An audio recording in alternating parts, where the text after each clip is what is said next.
En noviembre de 2013, Mark Zuckerberg ofreció $3.000 millones en efectivo a Evan Spiegel para comprar Snapchat. Y Spiegel tenía 23 años.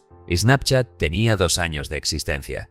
La empresa no tenía ingresos. No tenía un modelo de negocio definido. Tenía 50 millones de usuarios activos diarios que enviaban 350 millones de fotos y vídeos al día que desaparecían, después de ser vistos. Zuckerberg había intentado primero copiar el producto con Poke, una aplicación de Facebook que replicaba la mecánica de mensajes efímeros de Snapchat.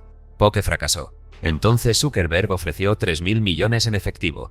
Spiegel rechazó la oferta. Era la mayor oferta de adquisición rechazada en la historia de las redes sociales hasta ese momento. En ese momento, pocos en Silicon Valley cuestionaron la decisión. La valoración de Snapchat en rondas privadas ya superaba los $3.000 millones. La trayectoria de crecimiento sugería que la empresa podía valer mucho más. En 2017, Snapchat salió a bolsa con una valoración de $24.000 millones. La decisión de rechazar los $3.000 millones de Zuckerberg había multiplicado el valor 8 veces. 9 meses después de la IPO, la acción había perdido el 60% de su valor. 2 años después, había perdido el 80%. La historia de Snapchat es la historia de un fundador que tomó la decisión correcta al rechazar a Facebook, y luego tomó una decisión de producto que casi destruyó lo que había construido. Evan Spiegel fundó Snapchat en 2011 con Bobby Murphy y Reggie Brown como proyecto universitario en Stanford. La idea original era simple: mensajes que desaparecen. En una era en que todo lo publicado en Internet quedaba permanentemente registrado, Snapchat ofrecía la posibilidad de comunicación efímera, más parecida a una conversación en persona que a un registro permanente. El mecanismo resonó especialmente con adolescentes y jóvenes adultos que querían compartir momentos del día sin la presión de la permanencia que ponían Facebook e Instagram. Reggie Brown fue posteriormente expulsado de la empresa por Spiegel y Murphy y demandó alegando que había sido el creador original de la idea. El caso se resolvió en 2014 con un acuerdo no revelado públicamente. Spiegel y Murphy quedaron como los fundadores oficiales. Bobby Murphy era el arquitecto técnico, el programador que construía los sistemas. Spiegel era el estratega de producto y el visionario de la empresa. Era una dinámica de fundadores que funcionó mientras la empresa crecía. Tensiones que emergieron cuando Spiegel tomó decisiones de producto unilaterales que Murphy y el equipo de ingeniería ejecutaron sin cuestionar suficientemente. Spiegel tenía una visión clara de lo que Snapchat debía ser. También tenía la convicción de que esa visión era correcta incluso cuando los datos del mercado sugerían lo contrario. El crecimiento de Snapchat entre 2012 y 2016 fue el tipo de crecimiento que define una generación de plataformas sociales. La empresa capturó la atención de los adolescentes americanos de una forma que Facebook había dejado de hacer. Demográfico de 16 a 24 años migró masivamente de Facebook a Snapchat. Las stories, el formato de contenido que desaparece después de 24 horas, se convirtieron en el formato de comunicación cotidiana de esa generación. Las lenses, los filtros de realidad aumentada que superponían efectos sobre las caras, generaron niveles de engagement extraordinarios. El filtro del perro, que añadía orejas y nariz de perro a la cara del usuario, se convirtió en uno de los efectos fotográficos más usados en la historia de la fotografía digital. Snapchat no era solo una aplicación de mensajería. Era la forma en que una generación documentaba y compartía su vida cotidiana. Esa posición cultural era exactamente el tipo de activo que Zuckerberg había reconocido cuando ofreció $3.000 millones en dos. Facebook había perdido la batalla por la atención de los adolescentes con Facebook. Instagram la estaba recuperando parcialmente. Pero Snapchat tenía algo que ni Facebook ni Instagram tenían. Era la plataforma preferida de los más jóvenes porque sus padres no estaban en ella. La exclusividad generacional era un activo real que Spiegel entendía y que justificaba el rechazo de la oferta de Zuckerberg. La respuesta de Facebook al rechazo de la oferta fue sistemática y prolongada. Zuckerberg había aprendido de Poke que copiar el producto no era suficiente si la copia llegaba tarde y sin la base de usuarios que hacía valioso el original. La estrategia que aplicó con Snapchat fue diferente. No copiar Snapchat directamente, sino incorporar las funcionalidades más exitosas de Snapchat en Instagram, que ya tenía una base de usuarios masiva. En agosto de 2016, Instagram lanzó Instagram Stories, una réplica casi exacta de la funcionalidad de Stories de Snapchat. La lógica era que los usuarios de Instagram no necesitaban ir a Snapchat para usar Stories si Instagram ofrecía la misma funcionalidad con una base de contactos ya establecida. La estrategia funcionó de forma devastadora para Snapchat. Instagram Stories alcanzó los 200 millones de usuarios activos diarios en 5 meses, superando el total de usuarios activos diarios de toda Snapchat. El crecimiento de Snapchat, que había sido exponencial, comenzó a desacelerarse visiblemente después del lanzamiento de Instagram Stories. Los inversores y analistas empezaron a preguntarse si Snapchat podía sobrevivir, si su funcionalidad principal podía ser replicada por una plataforma con 10 veces más usuarios. Spiegel respondió a la amenaza de Instagram con una apuesta arriesgada: rediseñar completamente la interfaz de Snapchat para hacerla más accesible a usuarios mayores y expandir la base de usuarios más allá del demográfico adolescente. El rediseño fue lanzado en febrero de 2000. La idea detrás del rediseño era separar el contenido de amigos del contenido de publishers y marcas, que hasta entonces estaban mezclados. La lógica de diseño era que Snapchat debía ser más fácil de usar para usuarios que no habían crecido con la aplicación, cuya interfaz era notoriamente poco intuitiva para quien no la conocía desde el principio. El problema era que la dificultad de uso de la interfaz original de Snapchat era, paradójicamente, parte de su atractivo para los usuarios más jóvenes. Una aplicación que sus padres no sabían usar era una aplicación que podían usar sin supervisión. La complejidad de la interfaz creaba una barrera de entrada para usuarios mayores que los más jóvenes valoraban activamente. Al hacer la aplicación más fácil de usar para todos,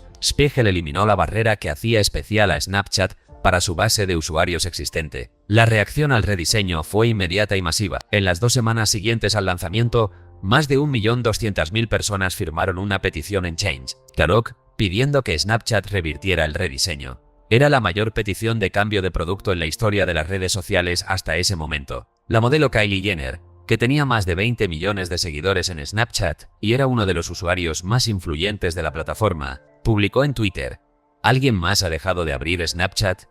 Me da mucha pena. El tweet generó más de 40.000 retweets en pocas horas. La acción de Snap cayó un 6% en las horas siguientes al tweet, destruyendo más de 1.300 millones de dólares en capitalización de mercado. Era una sola persona con un tweet destruyendo 1.300 millones de valor en cuestión de horas. La caída ilustraba cuán frágil era la posición de Snapchat, una empresa cuyo valor dependía casi exclusivamente del engagement de una base de usuarios que era intensamente vocal cuando estaba insatisfecha. Spiegel respondió públicamente, diciendo que el malestar con los rediseños era normal y que la empresa no iba a revertir los cambios basándose en las peticiones de los usuarios. Era una respuesta que mezclaba convicción legítima sobre visión de producto con una incomprensión de la diferencia entre resistencia normal al cambio y señal de que el cambio era fundamentalmente incorrecto. Los datos que siguieron al rediseño confirmaron que la reacción de los usuarios no era resistencia normal al cambio. Snapchat perdió 3 millones de usuarios activos diarios en el primer trimestre de 2018, la primera caída de usuarios en la historia de la empresa. El número de snaps enviados por día cayó.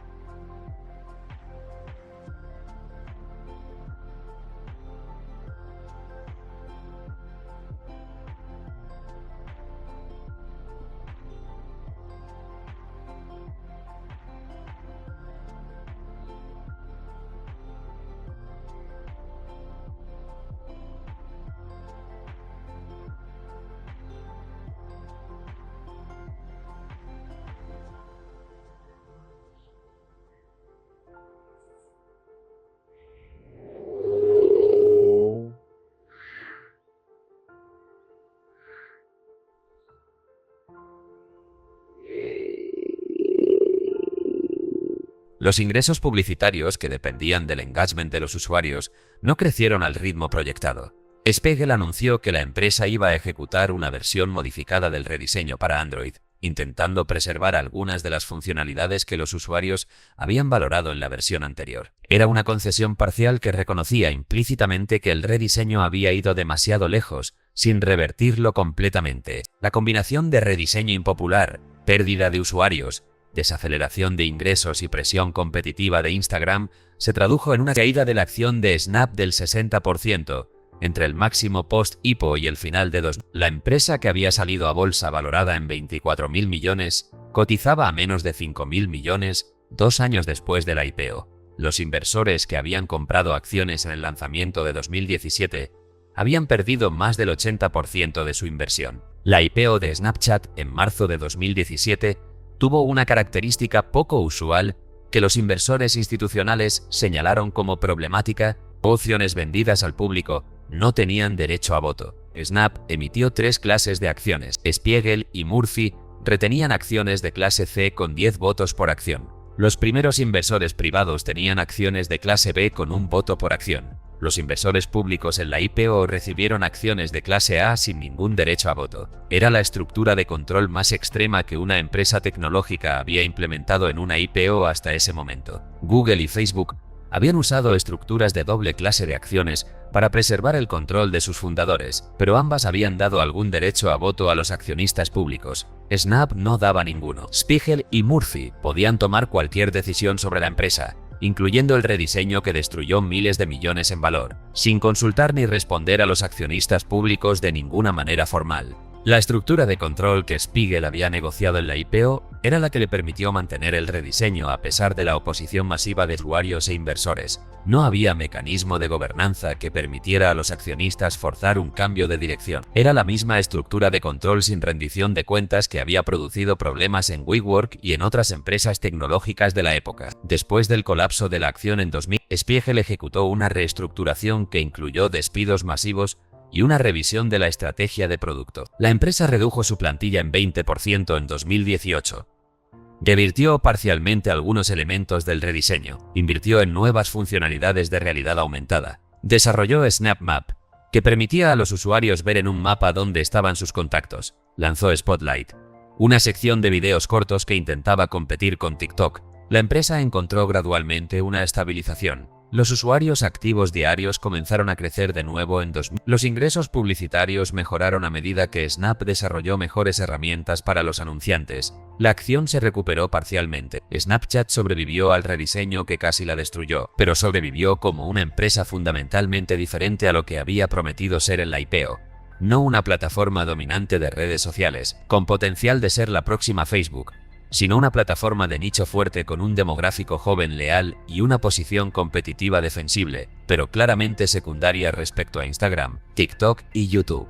La guerra entre Snapchat y Facebook e Instagram es el caso de estudio más completo de lo que los analistas tecnológicos llaman el problema de la copia de funcionalidades. Cuando una plataforma grande copia la funcionalidad principal de una plataforma pequeña, la plataforma pequeña tiene esencialmente 3 opciones. Innovar más rápido que la copia, encontrar una diferenciación que la copia no pueda replicar, o ser absorbida por la plataforma grande. Snapchat eligió la primera y la segunda opción. Innovó con las lentes de realidad aumentada, con SnapMap, con Spotlight. Mantuvo su diferenciación en el demográfico adolescente y en la comunicación efímera entre amigos cercanos. Lo que no pudo hacer fue mantener el dominio de la funcionalidad de Stories que Instagram le robó en 2000, y esa pérdida determinó el techo de crecimiento de Snapchat. Instagram Stories tenía más usuarios que toda Snapchat en 2000. TikTok capturó el formato de video corto que Spotlight intentó replicar. YouTube Shorts añadió otra capa de competencia. Snapchat se encontró en un mercado donde 3 plataformas más grandes replicaban sus funcionalidades más exitosas con bases de usuarios más grandes. La supervivencia dependía de mantener la lealtad de la base existente y encontrar diferenciaciones que las plataformas más grandes no pudieran replicar fácilmente. Era una posición competitiva defendible pero limitada. La decisión de Spiegel de rechazar los 3.000 millones de Zuckerberg en 2013 merece ser analizada separada del rediseño de 2000. En 2013, la decisión fue correcta en términos financieros. La empresa valió 8 veces más 4 años después. Fue correcta también en términos estratégicos. Snapchat bajo Facebook habría sido absorbida e integrada, eliminando la independencia que permitió a la empresa desarrollar su propia visión de producto. El rechazo de la oferta fue una de las decisiones más valientes y correctas en la historia reciente de Silicon Valley. La parte difícil es que esa misma convicción de que tenía razón cuando todos dudaban, la convicción que hizo correcta la decisión de rechazar a Zuckerberg, fue también la convicción que hizo que Spiegel mantuviera el rediseño de 2018, cuando todos los datos indicaban que era un error. La misma característica de personalidad que produce las grandes decisiones correctas produce también las grandes decisiones incorrectas. La confianza en el propio criterio frente a la presión externa es una virtud cuando el criterio es correcto y un defecto cuando es incorrecto. El problema es que desde dentro es imposible distinguir los dos casos con certeza. Spiegel estaba tan seguro de que tenía razón con el rediseño de 2018 como lo había estado con el rechazo de la oferta de Zuckerberg en 2000. La diferencia fue el resultado. Snapchat tenía en 2020 y 2021 una base de usuarios más leal y más engaged que sus métricas de usuarios activos diarios sugerían. El Net Promoter Score de Snapchat entre usuarios de 16 a 24 años era consistentemente superior al de Instagram entre ese mismo demográfico. Los usuarios de Snapchat abrían la aplicación más veces al día que los usuarios de Instagram. La comunicación entre amigos cercanos en Snapchat era más personal y frecuente que en otras plataformas. Era una base de usuarios de alta calidad, aunque no de gran cantidad comparada con Facebook o Instagram. La empresa encontró un modelo de negocio que funcionaba alrededor de esa base, publicidad dirigida al demográfico joven, que es extraordinariamente valioso para anunciantes de moda, belleza, entretenimiento y consumo. Las herramientas de realidad aumentada de Snapchat se convirtieron en una referencia del sector. Las marcas las usaban para que los usuarios probaran virtualmente productos antes de comprarlos. Era una funcionalidad diferenciada que Snapchat había desarrollado antes que cualquier competidor y que le daba una posición única en el sistema de publicidad digital. No era el dominio que la IPO de 2017 había prometido. Era un negocio viable con una posición competitiva real en un segmento específico del mercado. El caso de Reggie Brown, el cofundador que fue expulsado por Spiegel y Murphy y que demandó reclamando su parte de la empresa, añade una dimensión adicional al análisis de Snap. Brown alegó que había sido el creador original de la idea de los mensajes que desaparecen, que había desarrollado el concepto inicial con Spiegel y que fue excluido de la empresa en las primeras etapas de desarrollo. El acuerdo extrajudicial en 2014 no reveló los términos, pero dado que Snap valía miles de millones en ese momento, el acuerdo fue presumiblemente significativo. Era el mismo patrón que se repite en múltiples historias de fundadores de Silicon Valley, la disputa sobre la autoría original de la idea y la distribución de la riqueza generada por esa idea. En el caso de Snap, la disputa fue resuelta antes de la IPO, lo que simplificó el proceso, pero el patrón ilustra un riesgo recurrente en las startups. Los acuerdos informales entre cofundadores en las etapas iniciales son frecuentemente suficientes para gestionar las enormes sumas de dinero que pueden estar en juego si la empresa tiene éxito. Las disputas entre fundadores destruyen valor, distraen la atención del equipo y crean incertidumbre legal que complica las rondas de financiación y las salidas a bolsa. La historia de Snapchat en los años posteriores a 2018 es una historia de resiliencia improbable. La empresa, que había perdido el 80% de su valor de mercado y 3 millones de usuarios en el peor año de su historia, encontró gradualmente una estabilidad que sus críticos en 2018 no habrían predicho. La base de usuarios creció de nuevo, los ingresos publicitarios crecieron a medida que las herramientas para anunciantes mejoraron. La acción se recuperó. Spiegel se mantuvo como CEO y continuó desarrollando la visión de producto que había definido la empresa desde el principio. Las innovaciones en realidad aumentada siguieron siendo una referencia del sector. Las Spectacles, las gafas con cámara que Snap había lanzado en 2016, evolucionaron hacia prototipos de gafas de realidad aumentada, que eran técnicamente más avanzados que los productos comparables de las grandes tecnológicas. Snapchat no se convirtió en la plataforma dominante que la IPO de 2017 había prometido, pero tampoco desapareció. Sobrevivió a la competencia de Facebook, al rediseño que casi la destruyó y a la pérdida del 80% de su valor. En el ecosistema tecnológico, la supervivencia después de ese nivel de adversidad es en sí misma una forma de éxito que pocos observadores habrían predicho en el verano de 2000. Lecciones del caso Snapchat. Primera lección: rechazar una oferta de adquisición puede ser la decisión correcta, y esa misma convicción puede producir después la decisión incorrecta. Spiegel rechazó correctamente los 3.000 millones de Zuckerberg. La misma convicción en su propio criterio frente a la presión externa produjo el mantenimiento del rediseño de 2018 cuando todos los datos indicaban que era un error. La virtud y el defecto son la misma característica aplicada en contextos diferentes. Segunda lección: cuando el competidor más grande copia tu funcionalidad principal, la supervivencia depende de encontrar diferenciación que no pueda ser copiada fácilmente. Instagram copió Stories.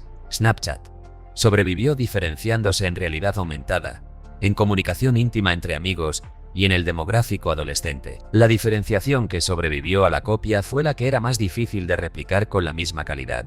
Tercera lección: Las estructuras de gobernanza sin rendición de cuentas protegen la visión del fundador, pero también protegen los errores del fundador.